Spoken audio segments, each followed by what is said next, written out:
Hey, and welcome back to Without a Doubt, the podcast, where we explore the transformative journey of breaking cycles and embracing our truest self. I'm Matt, a cycle breaker, freelancer, and sprinkle of reality. Each week, we dive into conversations that challenge conventional thinking and inspire personal growth. Here, you're going to find practical tips to help you navigate your own path forward towards authenticity. Whether you're looking to overcome limiting beliefs, create meaningful change in your life, or simply live more authentically, you're in the right place. So get ready to break the cycles that are holding you back and start living a life that truly reflects who you are meant to be. We save our favorite perfume for a special day. We wait for the perfect moment to wear that outfit, the perfect time to post our TikTok, the perfect time for our vacation, the perfect wedding date, the perfect everything.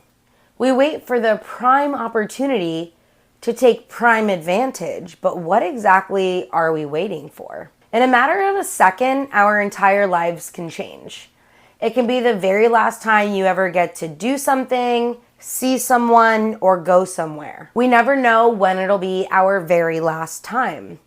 The last time you high-five someone, or maybe give someone a hug, or maybe it will be the very last time you even tell someone, see you later. I have vivid memories of hugging someone goodbye for the very last time, and I didn't even know it. One of my friends, when his life ended, I was impacted by our very last interactions. When my dad passed away, our very last interactions are the ones that replayed in my mind. In 1 second, our lives can change with a diagnosis, a news event, or even an outside source. One day, you don't have cancer, but then the next day, you do.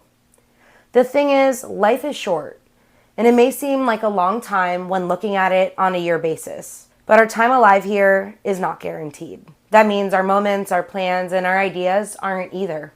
It means that we need to truly treasure the moments that we have and find gratitude and appreciation for the now.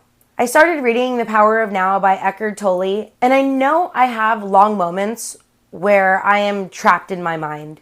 Undoubtedly, where the power of now is shadowed by the absence of someone or something that I missed. Or my mind is leading me into the future with daydreams and a sense of wonder. The days sometimes wiggle by, and before you know it, the end of 1 month is gone and a new month is here. We so often feel like the time goes by fast, but is it because we're trapped in our minds, replaying our past, envisioning our future? Growing up, my grandma always said, time feels like it goes faster the older you get, and it had me thinking. We're just so busy and consumed by everything that we don't have the sense to live in the now. We're so distracted that our current moments quickly become memories. We move on and continue and keep pressing. We rarely get to sit, enjoy, and just embrace the now moments. I too am guilty of this. The times I find myself more in the present is when I'm emerging myself within nature. I'm taking myself away from technology. I'm taking myself away from technology, and I'm truly breathing in the world around me. Reddit users say that life goes faster because once we're out of school, we are just full force living life, trying to figure it all out. And yes, I do agree.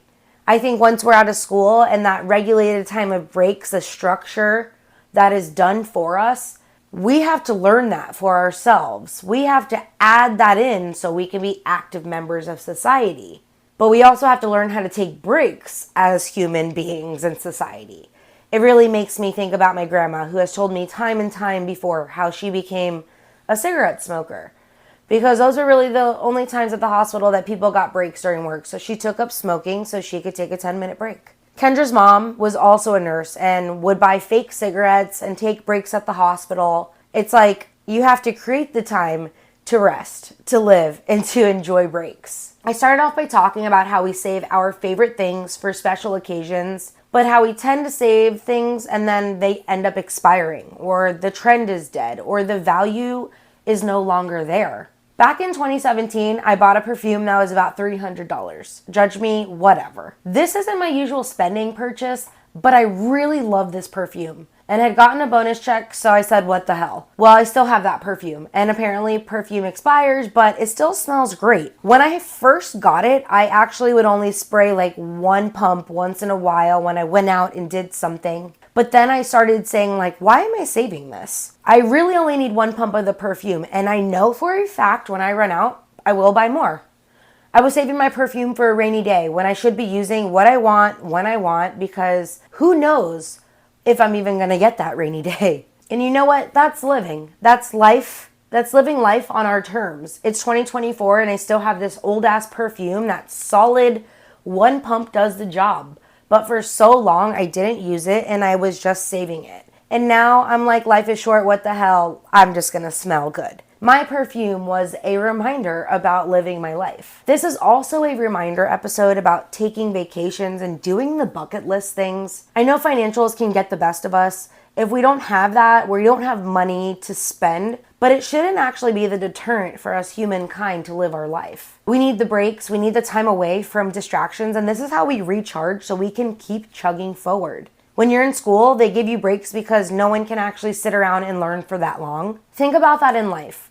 When you're busy and you're living and working and doing and filling the cracks of life, you will eventually get tired and you need a break. Hello vacation, hello holiday. Take it.